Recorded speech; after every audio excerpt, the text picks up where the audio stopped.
नवरात्र। नवरात्र अथवा नवरात्रि हिंदुओं का एक प्रमुख पर्व है।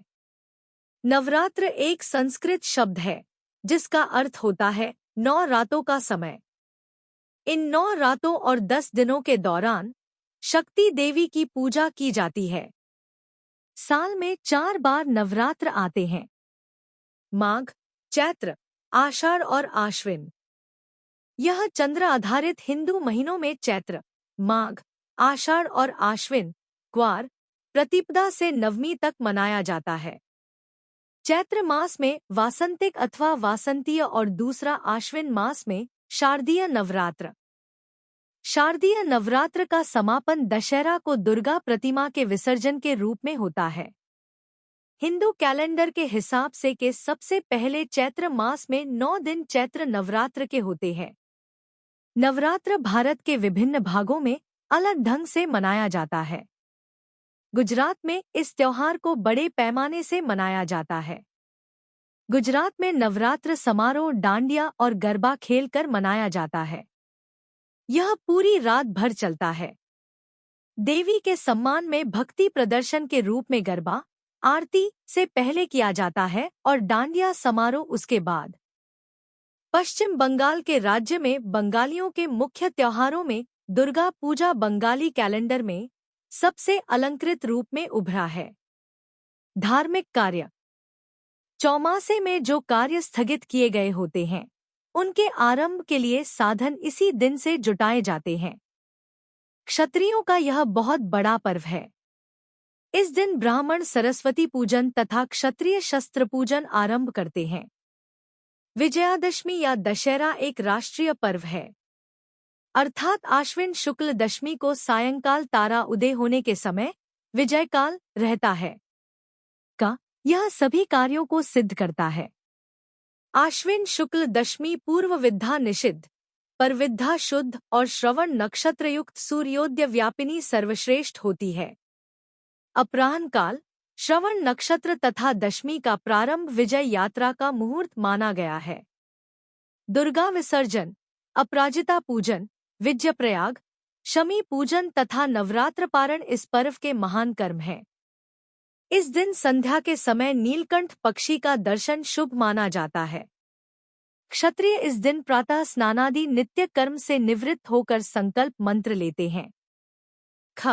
इसके पश्चात देवताओं, गुरुजन, अस्त्र शस्त्र, अश्व आदि के यथाविधि पूजन की परंपरा है। अन्य धर्मों में नवरात्र और देवी पूजा का उल्लेख सिख धर्म के ऐतिहासिक ग्रंथों में मिलता है, खासकर गुरु गोबिंद सिंह द्वारा रचित दसम ग्रंथ में। इतिहासकारों के मुताबिक सिखों की देवी शक्ति और शस्त्रों के लिए इज्जत और श्रद्धा शाक्त हिंदुओं की परंपराओं से काफी मिलती जुलती है। सिख धर्म के दूसरे गुरु, गुरु अंगद देव, देवी दुर्गा के एक परम भक्त थे। जैन धर्म के पैरोकारों ने अक्सर हिंदुओं के साथ नवरात्र के सामाजिक और सांस्कृतिक जश्न मनाए हैं, खासकर गरबा जैसे लोक नाचों में। इन्हें भी देखें। दुर्गा पूजा, नवदुर्गा, बतुकम्मा, दशहरा, गरबा, आठवां दिन, महागौरी देवी का अवतार, महागौरी। श्लोक।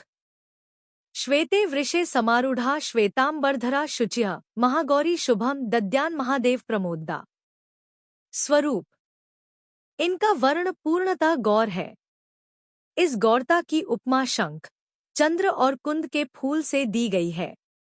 इनकी आयु 8 वर्ष की मानी गई है। अष्टवर्षा भवेद गौरी। इनके समस्त वस्त्र एवं आभूषण आदि भी श्वेत हैं। महागौरी की 4 भुजाएं हैं। इनका वाहन वृषभ है। इनके ऊपर के दाहिने हाथ में अभय मुद्रा और नीचे वाले दाहिने हाथ में त्रिशूल है। ऊपर वाले बाएं हाथ में डमरू और नीचे के बाएं हाथ में वरमुद्रा है। इनकी मुद्रा अत्यंत शांत है। यही महागौरी देवताओं की प्रार्थना पर हिमालय की श्रृंखला में शाकंभरी के नाम से प्रकट हुई थी। कथा। मां महागौरी ने देवी पार्वती रूप में भगवान शिव को पति रूप में प्राप्त करने के लिए कठोर तपस्या की थी। एक बार भगवान भोलेनाथ ने पार्वती जी को देखकर कुछ कह देते हैं, जिससे देवी के मन का आहत होता है और पार्वती जी तपस्या में लीन हो जाती हैं। इस प्रकार वर्षों तक कठोर तपस्या करने पर जब पार्वती नहीं आती तो पार्वती को खोजते हुए भगवान शिव उनके पास पहुंचते हैं। वहां पहुंचे तो वहां पार्वती को देखकर आश्चर्यचकित रह जाते हैं। पार्वती जी का रंग अत्यंत ओजपूर्ण होता है। उनकी छटा चांदनी के सामन श्वेत और कुंद के फूल के समान धवल दिखाई पड़ती है। उनके वस्त्र और आभूषण से प्रसन्न होकर देवी उमा को गौर वर्ण का वरदान देते हैं। एक कथा अनुसार भगवान शिव को पति रूप में पाने के लिए देवी ने कठोर तपस्या की थी, जिससे इनका शरीर काला पड़ जाता है। देवी की तपस्या से प्रसन्न होकर भगवान इन्हें स्वीकार करते हैं और शिव जी इनके शरीर को गंगाजल से धोते हैं। तब देवी विद्युत के समान अत्यंत कांतिमान गौर वर्ण की हो जाती है तथा तभी से इनका नाम गौरी पड़ा। महागौरी रूप में देवी करुणामयी, स्नेहमयी, शांत और मृदुल दिखती हैं। देवी के इस रूप की प्रार्थना करते हुए देव और ऋषिगण कहते हैं, सर्वमंगल मंगले शिवे सर्वार्थ साधिके शरण्ये त्र्यंबके गौरी नारायणी नमोस्तुते। महागौरी जी से संबंधित एक अन्य कथा भी प्रचलित है जिसके अनुसार एक सिंह काफी भूखा था। वह भोजन की तलाश में वहां पहुंचा जहां देवी उमा तपस्या कर रही होती हैं। देवी को देखकर सिंह की भूख बढ़ गई, परंतु वह देवी के तपस्या से उठने का इंतजार करते हुए वहीं बैठ गया। इस इंतजार में वह काफी कमजोर हो गया। देवी जब तप से उठी तो सिंह की दशा देखकर उन्हें उस पर बहुत दया आती है और माँ उसे अपना सवारी बना लेती हैं, क्योंकि एक प्रकार से उसने भी तपस्या की थी। इसलिए देवी गौरी का वाहन बैल और सिंह दोनों ही है। एक अन्य कथा के अनुसार दुर्गम दानव के अत्याचारों से संतप्त जब देवता भगवती शाकंभरी की शरण में आए तब माता ने त्रिलोकी को मुग्ध करने वाले महागौरी रूप का प्रादुर्भाव किया। यही माता महागौरी आसन लगाकर शिवालिक पर्वत के शिखर पर विराजमान हुई और शाकंभरी देवी के नाम से उक्त पर्वत पर उनका मंदिर बना हुआ है। यह वही स्थान है जहां देवी शाकंभरी ने महागौरी का रूप धारण किया था। पूजन विधि। अष्टमी के दिन महिलाएं अपने सुहाग के लिए देवी माँ को चुनरी भेंट करती हैं। देवी गौरी की पूजा का विधान भी पूर्ववत है, अर्थात जिस प्रकार सप्तमी तिथि तक आपने माँ की पूजा की है उसी प्रकार अष्टमी के दिन भी प्रत्येक दिन की तरह देवी की पंचोपचार सहित पूजा करते हैं। 1-2 महत्व। माँ महागौरी का ध्यान, स्मरण, पूजनाराधना भक्तों के लिए सर्वविध कल्याणकारी है। हमें सदैव इनका ध्यान करना चाहिए। इनकी कृपा से अलौकिक सिद्धियों की प्राप्ति होती है। मन को अनन्य भाव से एकनिष्ठ कर मनुष्य को सदैव इनके ही पादारविंदों का ध्यान करना चाहिए। माँ महागौरी भक्तों का कष्ट अवश्य ही दूर करती है। इसकी उपासना से अर्तजनों के असंभव कार्य भी संभव हो जाते हैं। अतः इसके चरणों की शरण पाने के लिए हमें सर्वविध प्रयत्न करना चाहिए। महागौरी के पूजन से सभी 9 देवियां प्रसन्न होती है।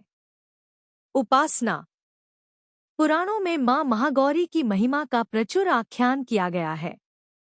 ये मनुष्य की वृत्तियों को सत की ओर प्रेरित करके असत का विनाश करती हैं। हमें प्रपत्तिभाव से सदैव इनका शरणागत बनना चाहिए। 1 या देवी सर्वभूतेषु माँ गौरी रूपेण संस्थिता। नमस्तस्य नमस्तस्य नमस्तस्य नमो नम।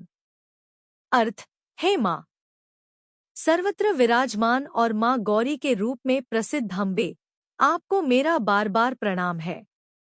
हे माँ, मुझे सुख समृद्धि प्रदान करो।